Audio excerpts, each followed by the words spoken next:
नमस्कार दोस्तों, स्वागत है आपका हमारे YouTube चैनल जीके ट्रैकर पे। देखिए फ्रेंड्स, आज के इस वीडियो में हम एक और इम्पॉर्टेंट टॉपिक को कवर करेंगे। जनसंख्या 2011 के जो उत्तराखंड के आंकड़े हैं, इनको लेकर के प्रश्न पेपर में बनते हैं। तो आज हम यहाँ पे सबसे पहले जो उत्तराखंड के आंकड़े हैं इंपॉर्टेंट, जैसे कि दशकीय वृद्धि दर, जनघनत्व, उनको यहाँ पर समझेंगे, उनको याद करेंगे, रिवाइज करेंगे। उसके बाद जो उत्तराखंड की जातियाँ, जनजातियाँ हैं, उनको लेकर के आंकड़ों को हम यहाँ पे देखेंगे। और फिर उसके बाद जो उत्तराखंड की 5 प्रमुख जनजातियां हैं, जौनसारी, थारू, इनको लेकर के जो इंपॉर्टेंट क्वेश्चन बनते हैं, उनका भी क्विक रिवीजन हम यहां पे करेंगे। तो चलिए फ्रेंड्स, आज के इस वीडियो को शुरू करते हैं। सबसे पहले 2011 की जनगणना के अनुसार उत्तराखंड की टोटल जनसंख्या कितनी है? तो वो थी आपकी 1,86,292। ठीक है, आपको नंबर याद रखना है, सीधा पूछा जा सकता है उत्तराखंड की जनसंख्या। यहां पर मैंने इन जो आंकड़े थे इनको टेबल की फॉर्म में बनाया है, ताकि आप इसका स्क्रीनशॉट भी ले सकते हैं, ताकि एग्जाम देने से पहले आप क्विक इसका एक बार इसको देखकर भी जा सके एग्जाम के अंदर। ठीक है, तो आप इसका स्क्रीनशॉट भी ले लेना। पहले इसको समझते हैं। जनसंख्या की बात करें तो उत्तराखंड की जो टोटल जनसंख्या थी ये 1,86,292 थी।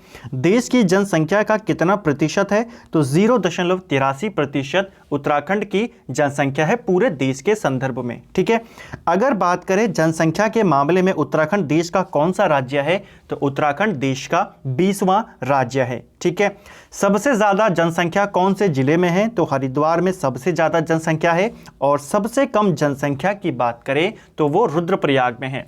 देखो, आपको यहां पे फंसाएगा, जनसंख्या सबसे कम रुद्रप्रयाग में है, लेकिन सबसे छोटा जिले की अगर मैं बात करूं तो वो चंपावत होगा। ठीक है, सबसे छोटा जिला एरिया वाइज चंपावत है, लेकिन जनसंख्या सबसे कम रुद्रप्रयाग में है। ठीक है, जो दूसरा बिंदु है वो है दशकीय वृद्धि दर। दशकीय वृद्धि दर कितनी रही थी उत्तराखंड की 2011 में? तो ये रही थी 18.81%। ये उत्तराखंड की दशकीय वृद्धि दर थी 2011 की जनगणना में। अगर मैं भारत की बात करूं तो भारत की जो दशकीय वृद्धि दर थी ये 17.70% थी। ठीक है, और इसके बाद अगर मैं यहाँ पे देश में स्थान की बात करूं तो दशकीय वृद्धि दर में उत्तराखंड का जो स्थान है ये 18वां है। सबसे ज्यादा दशकीय वृद्धि दर कौन से जनपद में बढ़ी? तो उधम सिंह नगर में बढ़ी, और सबसे कम आपके पौड़ी में हुई। ठीक है, इसी प्रकार अगर हम जनघनत्व को देखें तो उत्तराखंड का जो जनघनत्व था 2011 में वो था 189, जबकि देश का कितना था? 382। सबसे जो स्थान की बात करें जनघनत्व में तो भारत में जनघनत्व के मामले में उत्तराखंड का 25वां स्थान था। हरिद्वार में सबसे ज़्यादा जनघनत्व है आपका 801, और सबसे कम जनघनत्व है आपका उत्तरकाशी का। ये पूछा गया है। लिंग अनुपात की बात करें तो उत्तराखंड का लिंग अनुपात था 963, भारत का था 943। लिंग अनुपात के मामले में जो उत्तराखंड है ये आपके 13वें नंबर पे आता है पूरे देश में। सबसे ज़्यादा लिंग अनुपात कौन से जिले में है? तो अल्मोड़ा में है। आप देख सकते हैं कितना है, 1139 यहाँ पे टोटल लिंग अनुपात है अल्मोड़ा का। सबसे कम की बात करें तो लिंग अनुपात में सबसे कम आता है हरिद्वार। और उसके बाद जो अंतिम आपका पैरामीटर आता है जो आपको याद रखना है वो है साक्षरता दर। उत्तराखंड की साक्षरता दर कितनी थी? तो 78.82 ये उत्तराखंड की साक्षरता दर है। ठीक है, देश की बात करें तो देश की साक्षरता दर है 73%। उत्तराखंड का स्थान कौन सा है? केवल साक्षरता की अगर मैं बात करूं तो साक्षरता के मामले में उत्तराखंड का जो स्थान है देश में वो है 17वां। पुरुष साक्षरता की बात करूं तो उसमें उत्तराखंड 13वें नंबर पर है। महिला साक्षरता की मैं बात करूं तो उत्तराखंड 20वें नंबर पर है। तो ये रैंकिंग आपको याद रखनी है, इन्हीं से ज़्यादा प्रश्न आपके बनते हैं। सबसे ज़्यादा साक्षर जिला कौन सा है? तो वो है आपका देहरादून। ठीक है, सबसे ज़्यादा साक्षर जिला देहरादून है। पुरुष साक्षर पूछेगा तो रुद्रप्रयाग, और महिला साक्षर पूछेगा तो फिर उसमें भी आपका देहरादून नंबर 1 पे होगा। सबसे कम साक्षरता की बात करें ओवरऑल तो उधम सिंह नगर है, लेकिन अगर पुरुषों में पूछेगा सबसे कम तो हरिद्वार, और महिलाओं में पूछेगा तो उत्तरकाशी। तो ये हमारी पूरी टेबल थी। उम्मीद करता हूँ आपको ये अच्छे से क्लियर हो गया होगा। अब इसको हम एक बार और रिवाइज कर लेते हैं जल्दी से।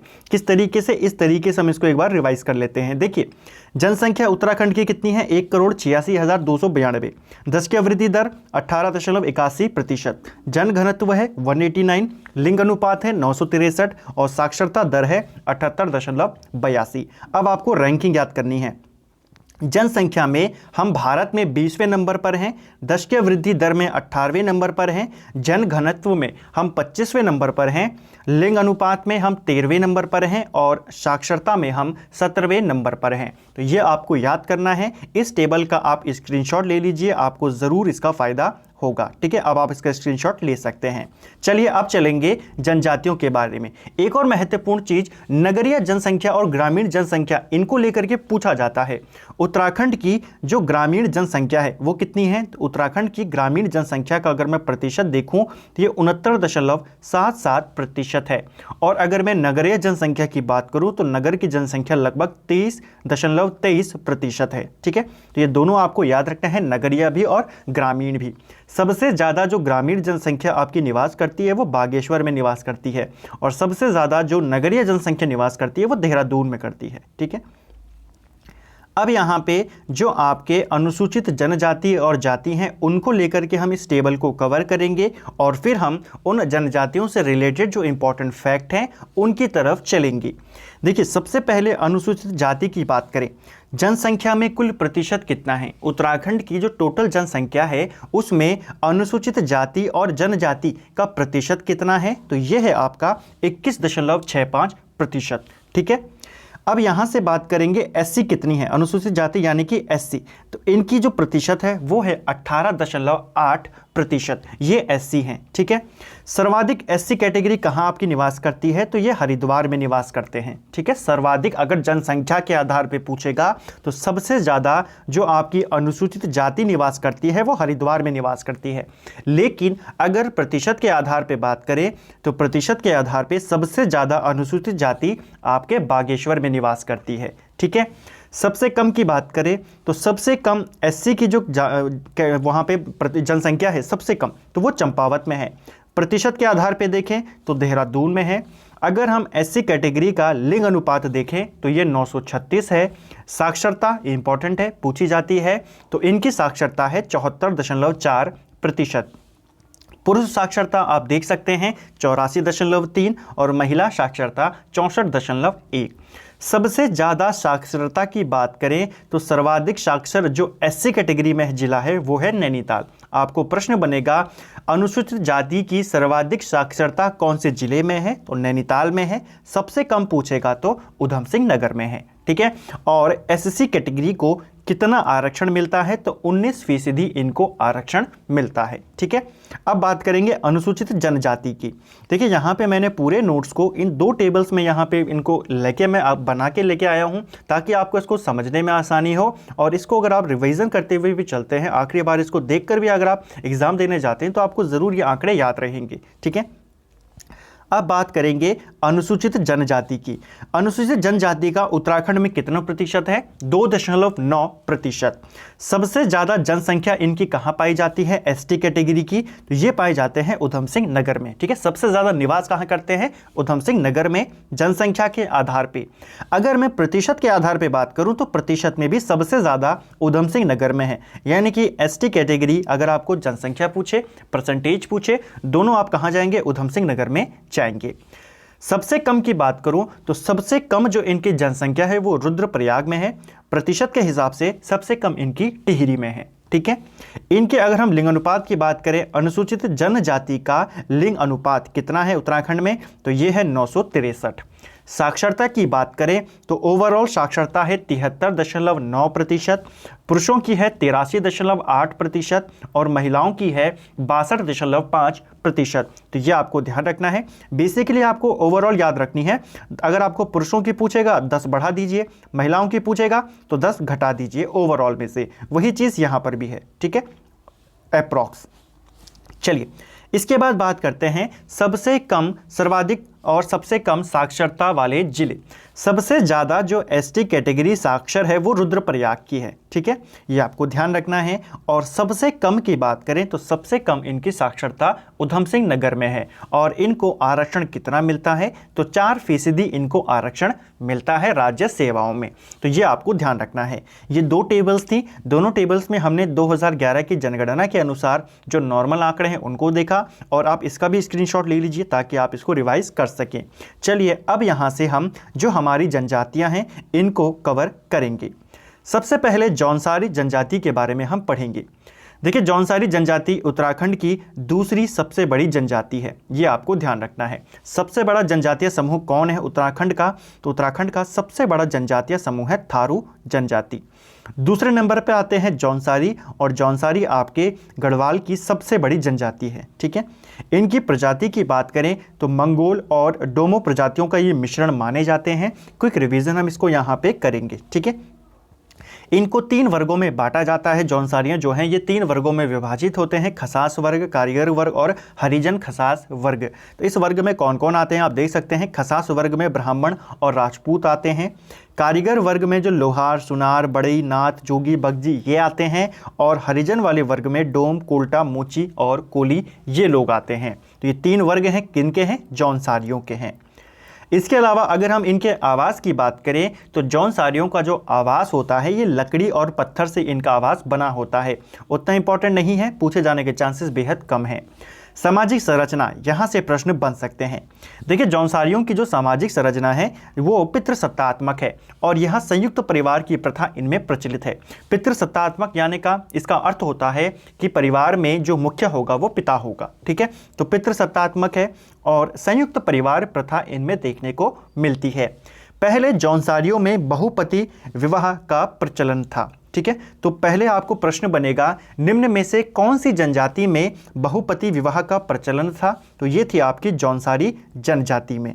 आप इसको याद इस तरीके से रख सकते हो जैसे आपको पता है कि जौनसारी अपना देवता किनको मानते हैं? पांडवों को मानते हैं। तो वहीं से इनमें बहुपति विवाह प्रचलित था पहले, लेकिन अब नहीं है। विवाह पूर्व ये लड़की को क्या कहते हैं? तो विवाह से पहले यहाँ पे जौनसारियों में लड़की को दयंती कहा जाता है और विवाह के बाद लड़की को रयांती कहा जाता है। तो दोनों पॉइंट आपको याद करने हैं, पूछे जा सकते हैं। विवाह की बात करें तो विवाह यहाँ पे 3 प्रकार के होते हैं, बेविकी, बाजदिया और बोयदोदिकी। ये 3 प्रकार के क्या हैं? आपको सीधा प्रश्न बनेगा जौनसारियों में बेविकी क्या है? तो आपको बताना है यह विवाह का एक प्रकार है। ठीक है, यह सबसे साधारण विवाह है। जो बेविकी विवाह है ये सबसे साधारण है। सबसे शानो शौकत वाला विवाह है बाजदिया और मध्यम स्तर का माना जाता है बोयदोदिकी को। तो ये पॉइंट्स भी आपको याद रखने हैं। सीधा पूछेगा ये तीनों क्या हैं? तो ये विवाह के प्रकार हैं। तालाक का जो अधिकार है जौनसारियों में वो दोनों को प्राप्त होता है, महिला को भी और पुरुष को भी। तो ये आपको ध्यान रखना है। अब इनके धर्म की बात करें तो जौनसारी जो हैं ये हिंदू धर्म को मानते हैं। इनके सबसे महत्वपूर्ण देवता हैं महासू देवता, जिनको महाशिव के रूप में माना जाता है, उनका अंश माना जाता है। ठीक है, अन्य देवताओं की बात करें तो वाशिक, बोठा, पवासी और चोलदा ये सब अन्य देवता हैं। किनके? जौनसारियों के ये देवता हैं। ठीक है, जौनसारी अपने आप को पांडवों का वंशज मानते हैं। क्वेश्चन बन सकता है कौन सी जनजाति स्वयं को पांडवों का वंशज मानती है? जौनसारी जनजाति। इनके प्रमुख देवता की बात करें तो देखिए महत्वपूर्ण देवता तो है महासू, ये इनके देवता हैं। इनका पवित्र तीर्थ स्थल भी है हनौल। ठीक है, लेकिन ये पांडवों को भी देवता के रूप में पूजते हैं और जो उनकी माता है माता कुंती, तो उनकी भी ये देवी के रूप में पूजा करते हैं। इनका प्रमुख तीर्थ स्थल है हनौल और अन्य जो इनके प्रमुख तीर्थ स्थल हैं वो हैं थैना, कालसी और लाखा मंडल। ये सब किसके तीर्थ स्थल हैं? जौनसारियों के तीर्थ स्थल हैं। तो ये इंपॉर्टेंट पॉइंट्स थे जो हमने यहाँ पे रिवाइज करे। अब चलते हैं आगे। इनके प्रमुख त्यौहार, उत्सव और मेलों की बात करें तो इनका प्रमुख त्यौहार है जागड़ा त्यौहार। ठीक है, यह महासू देवता का एक प्रमुख त्यौहार है। आपको सीधा प्रश्न बनेगा कि जौनसारियों में जो महासू देवता हैं उनका प्रमुख त्यौहार कौन सा है? तो वो है जागड़ा त्यौहार। यह त्यौहार भादों के महीने में मनाया जाता है और इस त्यौहार के दौरान महासू देवता को कौन सी नदी में स्नान कराया जाता है? प्रश्न बन सकता है, तो उनको टोंस नदी में स्नान कराया जाता है। ठीक है, तो जागड़ा त्यौहार किसका है? जौनसारियों का है और उनके जो प्रमुख देवता हैं महासू देवता, उनका एक प्रमुख त्यौहार है। नुणाई त्यौहार की बात करें तो नुणाई त्यौहार ये भी जौनसारियों से संबंधित है और यह प्रश्न पेपर में पूछा गया है कि भेड़ पालकों का त्यौहार कौन सा है? तो यह है नुणाई त्यौहार। जौनसारियों के द्वारा मनाया जाता है सावन के महीने में और भेड़ पालकों का त्यौहार इसको कहा जाता है। इसके बाद बात करेंगे दीपावली की। तो देखिए जौनसारियों में दीपावली को दियाई त्यौहार के रूप में मनाया जाता है। राष्ट्रीय दीपावली के 1 महीने के बाद ये दीपावली को मनाते हैं। तो ये इंपॉर्टेंट पॉइंट है, आपको ध्यान रखना है। प्रश्न बनेगा कौन सी जनजाति राष्ट्रीय दीपावली के 1 महीने के बाद दिवाली को मनाते हैं, तो वो है आपके जौनसारी जनजाति। इस दौरान ये क्या करते हैं दिवाली पे, तो भीमर लकड़ी का होला ये जलाते हैं और दिवाली के अवसर पर ये एक नृत्य खेलते हैं भैला, जिसको भैला कहते हैं। ठीक है, तो पूछा जाएगा जौनसारियों द्वारा भैला कब खेला जाता है, दीपावली के अवसर पर खेला जाता है। ठीक है, इसके अलावा पांडवों और महासु देवता के ये गीत गाते हैं और अगले दिन, दिवाली के अगले दिन, जो ये जिसको ये भिरूड़ी कहते हैं। ठीक है, अगले दिन को क्या कहते हैं, भिरूड़ी। उस दिन इनके पुरुष पत्तेबाजी नृत्य करते हैं। अब देखिए यहाँ से कितने सारे आपके क्वेश्चन बन सकते हैं। पूछेगा कौन सी जनजाति दीपावली को 1 महीने के बाद मनाती है, जौनसारी। भैला किस जनजाति के द्वारा खेला जाता है, जौनसारी। कब, दीपावली पे। ठीक है, जौनसारियों में दीपावली के अगले दिन को क्या कहा जाता है, तो भिरूड़ी कहा जाता है। किस जनजाति के पुरुष पत्तेबाजी नृत्य करते हैं, तो जौनसारी जनजाति के। काफ़ी सारे प्रश्न हैं, आपको याद रखने हैं। इसके बाद आपका आता है अगला महत्वपूर्ण त्यौहार, वो है माघ त्यौहार। माघ त्यौहार की बात करूं तो ये पूरे माघ भर चलता है, पूरे माघ के महीने में चलता है। शुरुआत इसकी 11 या 12 जनवरी से हो जाती है। अब आता है इनका एक प्रमुख मेला, जिसे कहते हैं बिस्सू मेला। देखिए बिस्सू मेला जौनसार क्षेत्र का सबसे बड़ा मेला है। नुनाई त्यौहार हमने देखा, अब आपको पढ़ना है बिस्सू मेले के बारे में। बिस्सू मेला जौनसारियों का या जौनसार क्षेत्र में लगने वाला सबसे बड़ा मेला है। इस यहाँ पे मेलों को गणयात के नाम से भी जाना जाता है, इसको भी ध्यान रखना। ठीक है, और यह मेला बैसाखी के अवसर पे मनाया जाता है। ठीक है, इस अवसर पर, इस मेले के अवसर पर मुख्य पकवान बनाए जाते हैं लाडू और शाकुली। शाकुली क्या होता है, तो चावल से बने पापड़ को यहाँ पे शाकुली कहा जाता है। प्रश्न बन सकता है जौनसार जनजाति में चावल से बने पापड़ को क्या कहते हैं, तो शाकुली कहा जाता है। ये पॉइंट भी आपको याद रखना है। जन्माष्टमी की बात करें तो जौनसारियों में जन्माष्टमी को अठोई के रूप में मनाया जाता है। प्रश्न बनेगा कौन सी जनजाति अठोई नामक त्यौहार मनाती है, जौनसारी। जन्माष्टमी को अठोई के त्यौहार के रूप में कौन मनाता है, जौनसारी। क्वेश्चन बन सकता है, बस आपको पॉइंट को रिवाइज करते हुए चलना है। ठीक है, अब बात करेंगे वीर केसरी मेला की। देखिए जो वीर केसरी चंद थे, जिनकी स्मृति में चौलीथा चक्राता में हर साल 3 मई को मेला लगता है, तो ये आपको ध्यान रखना है। ठीक है, कि केसरी चंद की स्मृति में मेला कहाँ पे लगता है और कब लगता है, दोनों पॉइंट आपको याद होने चाहिए।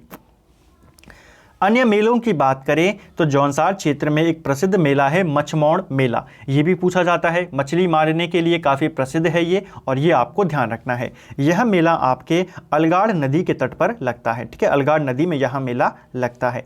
इसके अलावा जतरियाडो मौड़, ये भी आपका, देखो जौनसारियों में मौड़ मतलब मेला होता है, तो जतरियाडो मौड़ ये मेला भी लगता है और 25 से 26 वर्ष में एक बार लगने वाला ये मेला है। तो इंपॉर्टेंट क्वेश्चन है, पूछा जाएगा जौनसारियों में कौन सा मेला 25 से 26 सालों में एक बार लगता है, तो जतरियाडो मौड़ या मेला। इनके प्रमुख गीतों की अगर मैं बात करूं जौनसारियों के, तो हारुल, मांगल, छोड़े, सिलोंग, केदार छाया, रणा रात, विरासू और गोड़ वड़ा, ये सब इनके प्रमुख गीत हैं। तो आपको प्रमुख गीत भी याद रखने हैं, पूछे जा सकते हैं। ठीक है, हारुल मोस्ट इंपॉर्टेंट है, ये पूछा जाता है। मुख्य व्यवसाय की बात करें तो जौनसारियों का जो मुख्य व्यवसाय है यहाँ पे वो कृषि और पशुपालन है। ठीक है, और इनमें राजनीतिक जो संस्था यहाँ पे पाई जाती है उसे खुमरी कहा जाता है, और खुमरी का जो मुख्य होता है उसे ग्राम श्याणा कहा जाता है। तो प्रश्न बनेगा खुमरी नामक संस्था कौन सी जनजाति में देखने को मिलती है, ये जौनसारियों में देखने को मिलती है। ठीक है, अब बात करेंगे जौनसार के कुछ प्रसिद्ध व्यक्तियों को लेकर के, और उसके बाद फिर हम थारू जनजाति की तरफ चलेंगे। देखिए जौनसारियों में सबसे पहले हम बात करेंगे वीर केसरी चंद की। वीर केसरी चंद का जन्म 1 नवंबर 1920 में होता है। कियावा गांव चक्राता में इनका जन्म होता है। ठीक है, फिर से रिपीट करेंगे, चक्राता को पहाड़ों का राजा कहा जाता है। इनको फांसी कब दी गई, तो 3 मई 1945 को इनको फांसी की सज़ा दी गई। इसीलिए 3 मई को हर साल इनकी स्मृति में चौली थात में मेले का आयोजन किया जाता है। तो ये पॉइंट भी आपको याद रखना है केसरी चंद को लेकर के। दूसरे व्यक्ति हैं केदार सिंह। देखिए केदार सिंह को जौनसार का प्रथम समाज सेवी माना जाता है, ये पॉइंट आपको याद रखना है, ठीक है। पूछा जाएगा जौनसार के प्रथम समाज सेवी किसे कहा जाता है, वो है केदार सिंह। और जौनसार में जन जागृति का अग्रदूत भी इन्हीं को माना जाता है। अगले इंपॉर्टेंट व्यक्ति हैं पंडित शिवराम। पंडित शिवराम जौनसार के प्रथम कवि माने जाते हैं और इनकी रचना है वीर केसरी। सीधा प्रश्न बनेगा वीर केसरी किसकी रचना है, तो यह आपके पंडित शिवराम की है। इनको क्या माना जाता है, तो जौनसार का प्रथम कवि इनको माना जाता है। अगले व्यक्ति हैं भाव सिंह चौहान। भाव सिंह चौहान को फादर ऑफ जौनसार भावर सम्मान से सम्मानित ये पहले व्यक्ति हैं, यानी कि इनको फादर ऑफ जौनसार कहा जाता है, ठीक है। तो एक अवार्ड है फादर ऑफ जौनसार भावर, तो वह सम्मान पाने वाले ये पहले व्यक्ति हैं। तो पूछा जाएगा फादर ऑफ जौनसार किसको कहते हैं, भाव सिंह चौहान को।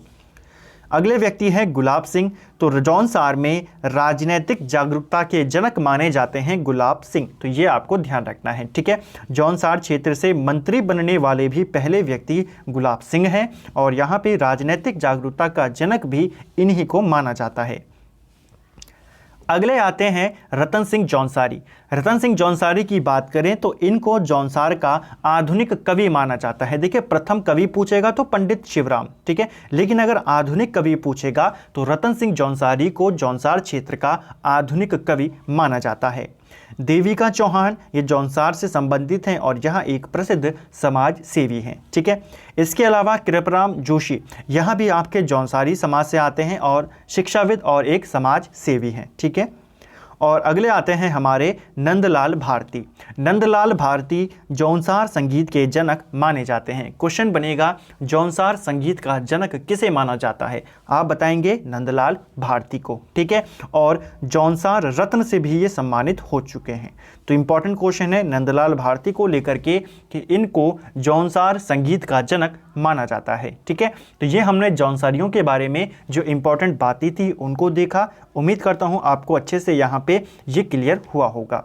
अब चलेंगे थारू जनजाति के तरफ और वीडियो के एंड में मैं आपको क्विक रिवीजन इसका बताऊंगा कि कौन सी जनजाति किस जनपद में सर्वाधिक पाई जाती है, ठीक है। पूछा जाता है जौनसारी सर्वाधिक कहाँ है, थारू कहाँ है, वो मैं आपको वीडियो के एंड में एक क्विक रिवीजन के तौर पे बताऊंगा, ठीक है। एक साथ थारू जनजाति की बात करें तो इनका जो मुख्य निवास स्थान है वो उधम सिंह नगर है, ठीक है। थारू जनजाति मुख्य इनका निवास स्थान कहाँ है, उधम सिंह नगर है। जैसे जौनसारियों का कहाँ है, देहरादून है। राज्य का सबसे बड़ा जनजातीय समुदाय अगर कोई है तो वो है थारू जनजाति, ठीक है। अगर ओवरऑल उत्तराखंड का पूछेगा तो ओवरऑल उत्तराखंड में सबसे ज़्यादा थारू जनजाति हैं। लेकिन अगर सिर्फ गढ़वाल का पूछेगा, सिर्फ गढ़वाल का, तो गढ़वाल का अगर पूछे तब आप जौनसारी को बताएंगे, ठीक है। इन्हें किरात वंश का माना जाता है, थारुओं को किरात वंश का माना जाता है और इनकी जो प्रजाति है ये मंगोल प्रजाति से आते हैं, ठीक है। मुख्य भोजन की अगर मैं बात करूं तो इनके यहाँ मुख्य भोजन चावल और मछली होती है। मुख्य पेय पदार्थ है तंबाकू और मदिरा, उतना इंपॉर्टेंट नहीं है, इंपॉर्टेंट है ये वाला पॉइंट, ठीक है।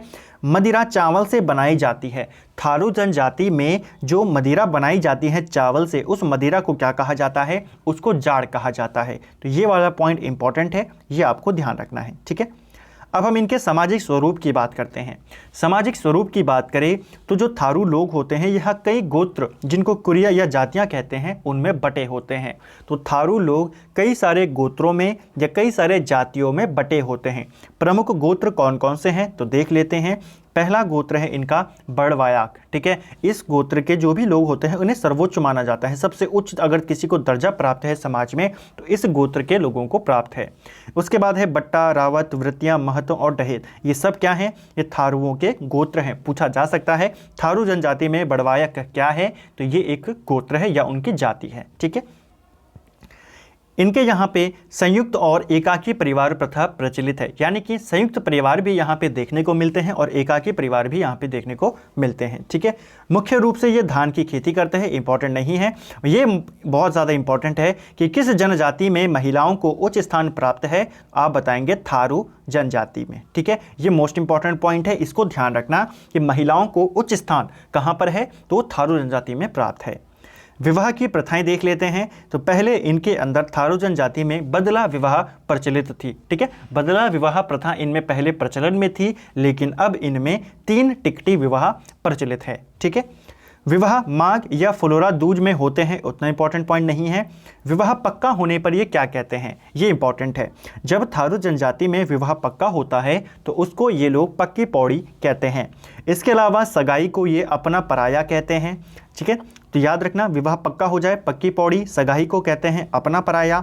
जब विवाह की डेट पक्की कर लेते हैं तो उस चीज़ को ये बात कट्टी कहते हैं। ठीक है, इनमें एक रस्म होती है चाला की रस्म। तो पूछा जाता है चाला नाम की जो रस्म है कौन सी जनजाति में की जाती है, तो थारू जनजाति में की जाती है। ठीक है, इनमें विधवा विवाह प्रथा भी प्रचलित है। ठीक है, तो थारुओं में विधवा विवाह प्रचलन भी है और विधवा विवाह के समय जो भोज दिया जाता है उस भोज को लठ भरवा भोज कहा जाता है। क्वेश्चन बनता है किस जनजाति में लठ भरवा भोज दिया जाता है, थारू जनजाति। थारू जनजाति में लठ भरवा भोज किस अवसर पे दिया जाता है, तो विधवा विवाह के अवसर पे दिया जाता है। दोनों पॉइंट याद रखने हैं, क्वेश्चन यहीं से बनेंगे घुमा घुमा के। ठीक है, अब बात करेंगे इनके धर्म की। तो देखिए थारू जनजाति भी हिंदू धर्म को मानते हैं और इनके कुछ प्रमुख देवता हैं, आप देख सकते हैं पछावन, खड़गाभूत, नगरियाई देवी, भूमियाल देवता, कोरोदेव, राकत और कलुवा। ये सब किसके प्रमुख देवता हैं, ये थारुओं के प्रमुख देवता हैं।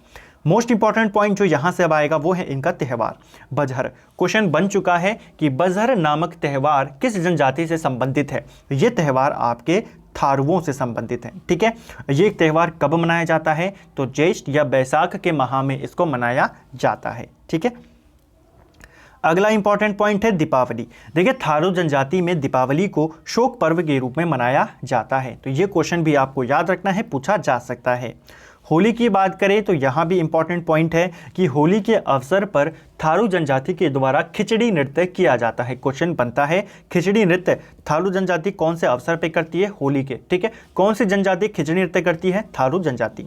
अन्य त्यौहार है इनका कन्हैया अष्टमी। ठीक है, तो ये कुछ बातें हैं थारू जनजाति को लेकर के। उम्मीद करता हूँ आपका इसका अच्छे से रिवीजन यहाँ पे हो रहा होगा। अगर आपका रिवीजन अच्छे से हो रहा है, वीडियो आपको पसंद आ रही है, तो एक लाइक और एक शेयर ज़रूर कर देना। ठीक है, चलिए अब आगे चलते हैं। अब बात करेंगे भोटिया जनजाति की।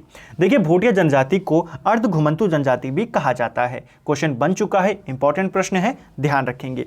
अर्ध घुमंतु इनको क्यों कहा जाता है, तो देखिए जैसे ही ग्रीष्मकालीन आती है, गर्मियों का मौसम आता है, तो ये ऊंचाई वाले इलाकों में चले जाते हैं। ठीक है, और जैसे ही शीतकाल आता है तो ये फिर मैदानों की तरफ लौट आते हैं। इनको अर्ध घुमंतु जनजाति कहा जाता है। ये अपने आप को खस राजपूत मानते हैं। ठीक है, अब भोटिया लोगों के जो नाम हैं, भोटिया जनजाति के नाम अलग अलग जगहों पे अलग अलग हैं, इनको देख लेते हैं। देखिए लद्दाख में इनको भोटा नाम कहा जाता है, हिमाचल में इनको भूट कहा जाता है, उत्तर काशी में जो भोटिया जनजाति है उनको जाड़ भोटिया कहा जाता है। ठीक है, अलग अलग जाति है ना इनकी।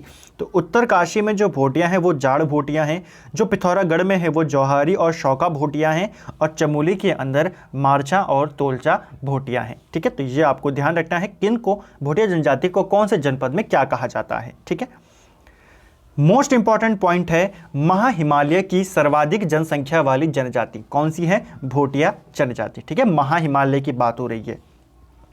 भाषा की बात करें तो उतना इंपॉर्टेंट पॉइंट नहीं है कि तिब्बती बर्मी भाषा परिवार की ये 6 बोलियों को बोलते हैं, उतना इंपॉर्टेंट नहीं है। अगला है ये वाला इंपॉर्टेंट है, इनका आवास। देखिए इनके आवास 2 प्रकार के होते हैं, एक होता है शीतकालीन आवास और एक है इनका ग्रीष्मकालीन आवास। जो इनका शीतकालीन आवास है उसे गुंडा या मुंसा कहा जाता है, और जो इनका गर्मियों का आवास है उसको मैत कहा जाता है। तो दोनों पॉइंट आपको याद रखने हैं, आवासों को लेकर के प्रश्न बनते रहते हैं। ठीक है, तो शीतकालीन में गुंडा या मुंसा और ग्रीष्मकालीन में मैत। आभूषणों की बात करें तो आभूषणों से लेकर के प्रश्न बनते रहे हैं। तो यहाँ पे भोटिया जनजाति में जो लक्षवेप है ये अंगूठी को कहा जाता है, बिरावली ये कहा जाता है सिर के आभूषण को, छांकरी वली ये भी सिर का आभूषण है। बलडंग क्या है, पूछेगा आपको सीधा प्रश्न कि भोटिया जनजाति में बलडंग क्या है, तो चांदी के सिक्कों की एक माला है, यानी कि यह गले में पहनने वाला आभूषण है। खोंगली ये कहा जाता है हंसुली को। ठीक है, तो ये कुछ इंपॉर्टेंट आभूषण हैं भोटिया जनजाति के जो आपको याद करने हैं। अब बात करेंगे भोटिया जनजाति में जो भोजन होता है उसके बारे में। देखिए भोटिया जनजाति में जो भात होता है उसको छाकू कहते हैं, चावल या मंडवे का बना होता है, उतना इंपॉर्टेंट पॉइंट नहीं है। सामान्य रोटी को क्या कहते हैं, भोटिया जनजाति में सामान्य रोटी को कुतो कहा जाता है। बड़े आकार की रोटी जो होती है उसको यहाँ पे पुली कहा जाता है। सत्तू जो होता है उसको सिल्दू कहा जाता है। और इसके अलावा जो दाल सब्जी होती है उसको छामा कहा जाता है। तो ये कुछ इंपॉर्टेंट चीज़ें हैं जो आपको ध्यान रखनी है। अब बात करेंगे इनके पेय पदार्थ की। तो भोटिया जनजाति का जो मुख्य पेय पदार्थ है वो है जया या चयक्ति या फिर छंग। ठीक है, तो ये आपको ध्यान रखना है, छंग यानी कि शराब। तो ये इनका प्रमुख पेय पदार्थ है। सामाजिक व्यवस्था की बात करें अगर भोटिया जनजाति में, तो इनका जो समाज है वो पितृसत्तात्मक पाया जाता है। ठीक है, पितृसत्तात्मक है। संपत्ति का जो यहाँ पे विभाजन होता है भोटिया जनजाति में वो पिता के रहते ही हो जाता है। ठीक है, बंटवारा पहले हो जाता है। इसके बाद इनके यहाँ ग्रीष्म काल में सीढ़ीनुमा खेती की जाती है। आपको पूछेगा कौन सी जनजाति सीढ़ीनुमा खेती करती है, तो भोटिया जनजाति। जैसे प्रश्न बनता है ना कि कौन सी जनजाति झूम विधि से खेती करती है, तो झूम विधि से खेती करती है राजी जनजाति। इसी प्रकार सीढ़ीनुमा खेती भोटिया जनजाति करते हैं। ठीक है, कांटिल विधि का प्रयोग कर खेती योग्य भूमि तैयार करते हैं। देखिए ये क्या करते हैं, कौन सी विधि का प्रयोग करते हैं, काटिल विधि, या इसको कहीं पे कंटिल विधि लिखा जाता है। उस मेथड से ये भूमि को खेती योग्य बनाते हैं और वहाँ पे खेती करते हैं। भोटिया जनजाति में पहले रंगभंग प्रथा का प्रचलन था। रंगभंग प्रथा जिसे युवा ग्रहों के नाम से जाना जाता है, तो यह प्रथा पहले किस में प्रचलन में थी, तो ये भोटिया जनजाति में प्रचलन में थी। ठीक है, भोटिया जनजाति में अपने संबंधियों को क्या कहा जाता है, तो ये अपने संबंधियों को सुवारा कहते हैं। और अगला जो ये पॉइंट है ये मोस्ट इंपॉर्टेंट है, कौन सी जनजाति में मृतक की आत्मा की शांति के लिए गवन संस्कार किया जाता है, भोटिया जनजाति। या फिर भोटिया जनजाति में मृतक की आत्मा की शांति के लिए कौन सा संस्कार होता है, तो गवन संस्कार। ध्यान रखना, गवन संस्कार मृतक की आत्मा की शांति के लिए है और कौन सी जनजाति में है, भोटिया जनजाति में है। ठीक है, विवाह की बात करें तो विवाह यानी कि दामी प्रथाएं, विवाह को यहाँ पे दामी कहा जाता है। और विवाह की दो प्रथाएं यहाँ पे प्रचलन में हैं। कौन कौन सी हैं, एक है आपकी तत्सत और एक है आपकी दामोला। आपको सीधा प्रश्न बनेगा भोटिया जनजाति में तत्सत और दामोला क्या है, तो ध्यान रखना ये इनके वाद्य यंत्र नहीं है, ये इनके विवाह की प्रथाएं हैं। ठीक है, सगाई की रस्म को क्या कहते हैं भोटिया लोग, तो भोटिया जनजाति में सगाई को थौची कहा जाता है। इंपॉर्टेंट पॉइंट है, आपको ध्यान रखना है। ठीक है, चलिए वैवाहिक कार्यक्रम, इनका जो शीतकालीन अधिवास होते हैं, अभी हमने ऊपर पढ़ा ना कि इनके शीतकालीन आवास को क्या कहा जाता है, गुंडा या मुंसा। ठीक है, तो वहीं पर इनके ज़्यादातर जो वैवाहिक कार्यक्रम होते हैं वो संपन्न होते हैं। ठीक है, कुछ मात्रा में इनमें वधू शुल्क प्रथा का भी प्रचलन है। क्वेश्चन बनेगा वधू शुल्क किस जनजाति में प्रचलित है, तो वो है आपकी भोटिया जनजाति। विवाह के अवसर पर ये एक डांस करते हैं और उस नृत्य को पौड़ा नृत्य कहा जाता है। धर्म की बात करें तो अब इनका धर्म देखते हैं। उत्तरकाशी में के अलावा सभी हिंदू धर्म को मानते हैं। देखिए भोटिया जनजाति अलग अलग जनपदों में, जैसा हमने शुरुआत में पढ़ा कि चमोली में इनको मालछा कहते हैं, पिथौरागढ़ में शौका कहते हैं। जो उत्तरकाशी के भोटिया हैं वो बौद्ध धर्म को मानते हैं, उनके अलावा सभी भोटिया हिंदू धर्म को मानते हैं। इनके प्रमुख देवी देवताओं की बात करें तो भूमियाल देवता, ग्वाल देवता, बैगरेग चिम, नंदा देवी, दुर्गा, हाथी, ये सब क्या है इनके, हाथी पर्वत, कैलाश पर्वत, ये सब इनके प्रमुख देवता हैं। ठीक है, ये आपको ध्यान रखना है। पशुओं की रक्षा के लिए भोटिया जनजाति के द्वारा घंटाकण की पूजा की जाती है। सिद्धवा, विवाह, साईं, इनकी पूजा यहाँ पे पशुओं की रक्षा के लिए की जाती है। यहाँ पे इंपॉर्टेंट की बात करें तो आपको घंटाकण और भूमियाल देवता और ग्वाला देवता, इनका नाम आपको याद रखना है, पूछा जाता है। कंडाली उत्सव मनाया जाता है भोटिया जनजाति के द्वारा। प्रश्न बनता है कि कंडाली उत्सव कौन सी जनजाति मनाती है, भोटिया जनजाति। कब मनाती है, तो हर 12 वर्षों में ये यह उत्सव मनाते हैं। ठीक है, इनके लोकगीत प्रश्न बन चुका है, यह है इनका लोकगीत तुबेरा, बाजी और तिमली। ये किसके लोकगीत हैं, तो ये आपके भोटिया जनजाति के लोकगीत हैं। और इनका प्रमुख वाद्य यंत्र है हुड़के। तो यह क्वेश्चन भी बनता है, यहाँ पे ये जो पॉइंट है, ये वाला पॉइंट और ये वाला पॉइंट और ये वाले पॉइंट तीनों पूछे गए हैं। ठीक है, वह प्रमुख वाद्य यंत्र इनके हुड़के हैं और तिब्बत से व्यापार गमैया पद्धति से करते थे। कौन सी जनजाति तिब्बत से व्यापार करती थी, वो है आपकी भोटिया जनजाति। कौन सी पद्धति से करती थी, तो गमैया पद्धति से करते हैं। ठीक है, चलिए अब चलेंगे अगली जनजाति की तरफ, जो है हमारी बोक्सा जनजाति। बोक्सा जनजाति की अगर मैं बात करूं तो इनका जो मुख्य निवास स्थान है ये उधम सिंह नगर और नैनीताल में है। ठीक है, बोक्सा जनजाति मुख्यतः आपके उधम सिंह नगर और नैनीताल इन दोनों जनपदों में पाई जाती है। सर्वाधिक पूछेगा तो उधम सिंह नगर है। ठीक है, बोक्सा सर्वप्रथम कहाँ आके बसे थे? तो बोक्सा उत्तराखंड में 16वीं सदी में आए और सर्वप्रथम ये चंपावत के बनबसा नामक क्षेत्र में बसे थे। ठीक है, नैनीताल और उधम सिंह नगर के जो बोक्सा बहुल क्षेत्र होते हैं उनको क्या कहा जाता है? तो हमने ऊपर पढ़ा ना, सबसे ज़्यादा ये नैनीताल और उधम सिंह नगर में पाए जाते हैं। तो ये है उन क्षेत्रों को बुक्साड़ कहा जाता है जहाँ पे इनकी जनसंख्या ज़्यादा होती है। देहरादून में रहने वाले बोक्साओं को क्या कहा जाता है? तो वे बोक्सा जो देहरादून में निवास करते हैं उनको मेहर बोक्सा कहते हैं। बोक्सा परिषदें कहाँ पर स्थापित हैं? तो जहाँ पर इनकी सर्वाधिक जनसंख्या है नैनीताल और उधम सिंह नगर, वहीं पर बोक्सा परिषद बनाई गई है। ठीक है, और बोक्सा अपने आप को पवार राजपूत मानते हैं। ठीक है, तो ये इंपॉर्टेंट पॉइंट है, आपको ध्यान रखना है। भाषा की बात करें तो उतना इंपॉर्टेंट नहीं है। बावरी, कुमैया और रचभैंसी इनकी भाषा है। इंपॉर्टेंट ये वाली भाषा है, इसको याद कर लेना। रचभैंसी भाषा कौन सी जनजाति द्वारा बोली जाती है? तो बोक्सा जनजाति के द्वारा बोली जाती है। सामाजिक व्यवस्था की बात करें तो बोक्सा जो जनजाति है ये 5 गोत्रों यानी कि 5 उपजातियों में विभाजित है। ठीक है, तो ये आपको ध्यान रखना है। और इनमें भी एक गोत्र में, देखिए 5 गोत्र हैं तो एक गोत्र के लोग आपस में विवाह नहीं करते। ठीक है, यदुवंशी, पमार, राजवंशी, परतजा और तनवार, ये क्या है? ये बोक्सा जनजाति की 5 उपजाति हैं, 5 उनके गोत्र हैं। ठीक है, इनके परिवार की बात करें तो परिवार इनका पितृसत्तात्मक होता है। बोक्सा जनजाति में भी पितृसत्तात्मक परिवार प्रथा यहाँ पे प्रचलित है। विवाद के निपटान के लिए कई परिवारों से मिलकर एक बोक्सा गांव, जिसे मंजरा कहते हैं, वो बनाया होता है। 5 सदस्य बिरादरी पंचायत कौन सी जनजाति में पाई जाती है? बोक्सा जनजाति में पाई जाती है। बोक्सा जनजाति जादू टोने पर विश्वास करते हैं। इंपॉर्टेंट पॉइंट है, आपको ध्यान रखना है। पूछेगा कौन सी जनजाति में जादू टोने पर विश्वास किया जाता है? वो है आपकी बोक्सा जनजाति। कल्पित आत्माओं जिनको बुज्जा कहा जाता है तो उनकी ये पूजा करते हैं। ठीक है, तो कल्पित आत्माओं की पूजा करने वाली जनजाति कौन सी है? बोक्सा जनजाति। धर्म की बात करें तो बोक्सा जनजाति भी हिंदू धर्म को मानते हैं और इनकी सबसे बड़ी देवी मानी जाती है काशीपुर की चामुंडा देवी। तो आपको ध्यान रखना है, काशीपुर की जो चामुंडा देवी है यह किस जनजाति की सबसे बड़ी देवी है? तो वो है आपकी बोक्सा जनजाति की। ठीक है, ग्राम देवी की बात करें, इनके ग्राम देवी और ग्राम देवता की, तो ग्राम देवता हैं इनके साकरिया देवता और ग्राम देवी हैं इनकी खेड़ी देवी। तो दोनों पॉइंट आपको याद रखने हैं। ठीक है, अन्य देवताओं की बात करें तो ज्वाल्पा देवी, हुल्का देवी इनके अन्य देवता हैं।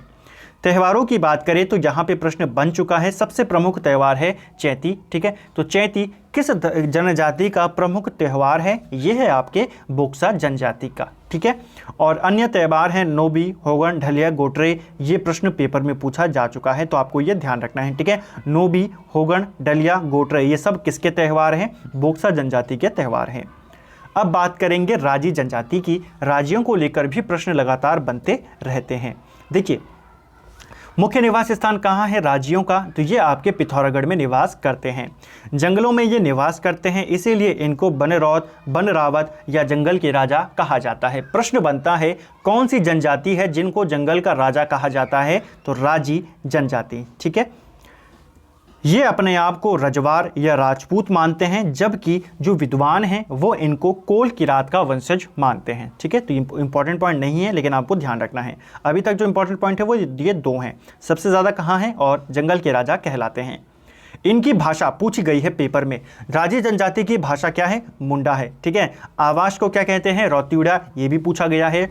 विवाह पूर्व इनमें 2 संस्कार किए जाते हैं, सांग जांगी संस्कार और पिंठा संस्कार। तो ये क्वेश्चन भी पेपर में पूछा गया है, आपको ध्यान रखना है। ठीक है, कि कौन सी जनजाति विवाह से पहले सांग जांगी और पिंठा संस्कार करती है? तो ये करती है राजी जनजाति। ठीक है, धर्म और विश्वास की बात करें तो इनके जो प्रमुख देवता हैं वो है बागनाथ देवता। मोस्ट इंपॉर्टेंट क्वेश्चन है, सीधा प्रश्न बनेगा, बागनाथ देवता कौन सी जनजाति के प्रमुख देवता हैं? राजी जनजाति के। ठीक है, इसके अलावा इनके अन्य देवता हैं मलेनाथ, गणनाथ, सैम, मल्लिकार्जुन और छुरमल। ये सब इनके प्रमुख देवता हैं। प्रमुख त्योहारों की बात करें तो कर्क और मकर, ये दो संक्रांतियां हैं जो कि राजी जनजाति के प्रमुख त्यौहार हैं। पूछा जाएगा कर्क संक्रांति और मकर संक्रांति किस जनजाति के प्रमुख त्यौहार हैं? ये हैं आपके राजी जनजाति के, ठीक है। और विशेष अवसरों पर थड़िया जैसा नृत्य इनमें किया जाता है। प्रश्न बनेगा कौन सी जनजाति में थड़िया जैसा नृत्य होता है? राजी जनजाति में, ठीक है। जो राजी जनजाति होती है ये आपके काष्ठ कला में निपुण माने जाते हैं, ठीक है। तो इंपॉर्टेंट पॉइंट है, आपको ये ध्यान रखना है कि जो राजी जनजाति है ये अपने आप को, या फिर जो राजी जनजाति होती है ये काष्ठ कला में निपुण माने जाते हैं। ये प्रश्न पेपर में पूछा गया है, ठीक है। और यहाँ आपके झूम विधि से खेती करते हैं, ये भी इंपॉर्टेंट पॉइंट है, आपको ध्यान रखना है, ठीक है। देखिए राजी जनजाति जंगलों में निवास करती है, तो इनको अपने लिए जो इनको खेती करने योग्य भूमि चाहिए वो जंगलों में ही बनानी होगी। उसके लिए क्या करते हैं, जहां पर आपकी कुछ झाड़ियां वगैरह हैं, ठीक है, तो वहां पर ये पहले पूरी सफाई करेंगे, उस ग्राउंड को खेती करने योग्य बनाएंगे और फिर वहां पे खेती करेंगे। जब उस जमीन की उर्वरकता क्षमता खत्म हो जाएगी, कम हो जाएगी, ये वही प्रोसेस कि जहां दूसरी जगह जाएंगे, ज़मीन को साफ करेंगे, फिर खेती करेंगे, वो अपनाएंगे। उस विधि को कहा जाता है झूम विधि, ठीक है। झूम खेती जिसको स्थानांतरण खेती भी कहा जाता है, ठीक है। अब बात करेंगे जाड़ भोटियों के बारे में। देखिए जाड़ भोटियाँ भोटिया जनजाति की ही एक उपजाति है और यह आपके उत्तरकाशी में निवास करती है। इनके मूल गांव का नाम है जादुंग गांव। ये अपने आप को जनक का वंशज मानते हैं और इनमें विघटित परिवार व्यवस्था पाई जाती है, ठीक है। तो जाड़ भोटिया में कौन सी व्यवस्था है? विघटित परिवार व्यवस्था। उतना इंपॉर्टेंट नहीं है, शुरुआत के जो 3 पॉइंट्स थे वो इंपॉर्टेंट है और अगला इंपॉर्टेंट पॉइंट है ये अपने आप को बौद्ध धर्म को मानते हैं, ठीक है। जो जाड़ भोटिया हैं ये बौद्ध धर्म को मानते हैं। इसके अलावा इनकी भाषा है रोम्बा। ये इंपॉर्टेंट प्रश्न है कि रोम्बा किसकी भाषा है? तो जाड़ भोटियों की भाषा है रोम्बा, ठीक है। प्रमुख त्यौहार इनके कौन कौन से हैं? तो इनके 2 प्रमुख त्यौहार हैं जो आपको ध्यान रखने हैं, पूछे गए हैं, ठीक है। लोहसर और शुरगेन, ये किसके त्यौहार हैं? ये जाड़ भोटिया के प्रमुख त्यौहार हैं, ठीक है। जो लोहसर त्यौहार है ये बसंत पंचमी के अवसर पे मनाया जाता है, जबकि शुरगेन त्यौहार भाद्र माह में मनाया जाता है, ठीक है। तो ये कुछ इंपॉर्टेंट पॉइंट्स थे जाड़ भोटिया को लेकर के।